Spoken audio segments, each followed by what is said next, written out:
Бараа бүртгэл болон лавлгаа хийхийн тулд та эхлээд барааны менежментийн барааны категори гэсэн цонх руу орж бүртгэл хийн. Барааны категорийн бүртгэлд барааны ангилал, хэрэглээний төрөл, хэрэглээний үүрэг, худалдан авалтын менежер, барааны менежерийн мэдээллийг хамааруулж бүртгэж өгнө. Шинэ бүртгэж буй барааны категорийн нэрийг үсэг тоо, тэмдэгтээр оруулах боломжтой. Барааны ангиллын нэрийг оруулна. Үсэг тоо, тэмдэгт оруулах боломжтой. Бүртгэж буй барааны категорийн харьяалагдах барааны ангиллыг хамааруулж өгнө. Шинээр ангилал бүртгэхээр болбол барааны категорийн ангилал гэсэн цонх руу ороод нэмэлт гэсэн товчон дээр дарж бүртгэл үүсгэнэ. Ангиллын код болон ангиллын нэр гэдэг нь барааны ангиллаар хайлт хийх боломжтой ба сонгосон ангиллалд хамаарах бараанууд шүүлтээр гарч ирэх юм.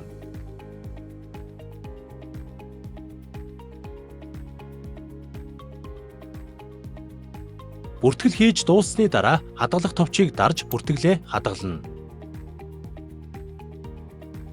Ингээд таны хийсэн бүртгэл ангилал хэсэгт орж ирлээ.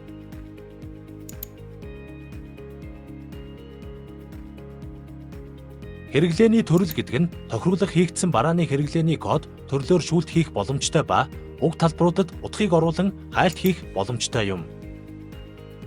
Хэрв таны бүртгэсэн барааны төрлийн нэр нь байхгүй бол та категорийн анги гэсэн цонх руу орж нэмэх гэсэн товчон дээр дарж шинээр бүртгэл үүсгэж өгөх юм.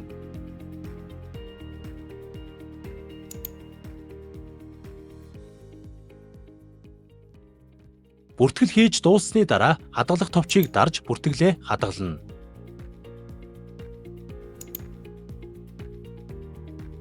Ингээд таны хийсэн бүртгэл хэрэглээний төрөл хэсэгт орж ирлээ.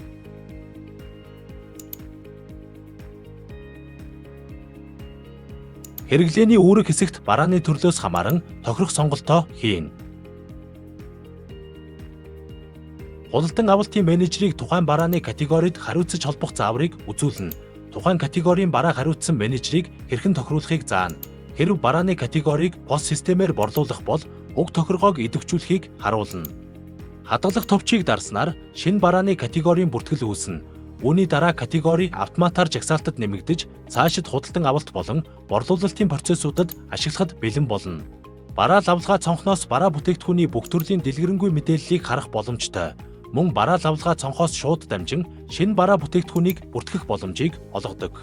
Энэ нь хэрэглэгчдэд мэдээлэл шалгах болон шинэ бараа нэмэх ажлыг илүү хялбар, хурдан хийх боломжийг бүрдүүлнэ. Барааны категори нь тухайн барааны харьяалагдах барааны категорийг сонгож өгнө.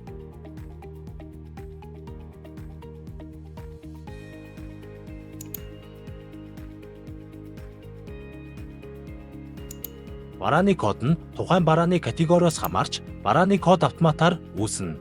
Барааны нэр болон англи нэр нь тухайн барааны монгол англи нэрийг оруулах юм. Бар код гэдэг нь бараа бүтээгдэхүүнийг таних тэмдэг юм. Энэ нь тухайн барааны мэдээллийг кодоор хадгалж машин унших боломжтой болгосон байдаг. Барааны англи нь тухайн барааны харьяалагдах барааны английг сонгож өгнө. Бэлтгэн нийлүүлэгч нь тухайн барааг нийлүүлэгчийг сонгож өгнө. Уг нүдний мэдээллийг оруулахад барааны нийлүүлэгчийн нэр нүдний мэдээлэл бөглөгдөнө. Барааны үндсэн байршил нь үндсэн байршлыг оруулж өгнө.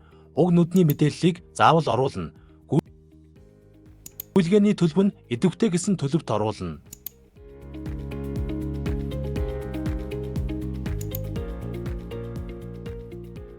Нэгж гэдэг нь тухайн барааны хэмжигдэхүүнийг илэрхийлнэ.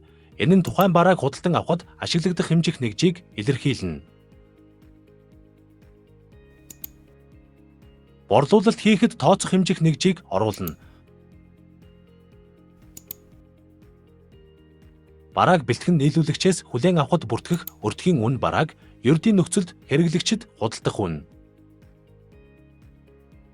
Тухайн барааг гаднын харилцагч эсвэл байгууллагад борлуулах үнийг илэрхийлнэ. Бүртгэл хийж дууссаны дараа хадгалах товчийг дарж бүртгэлээ хадгална.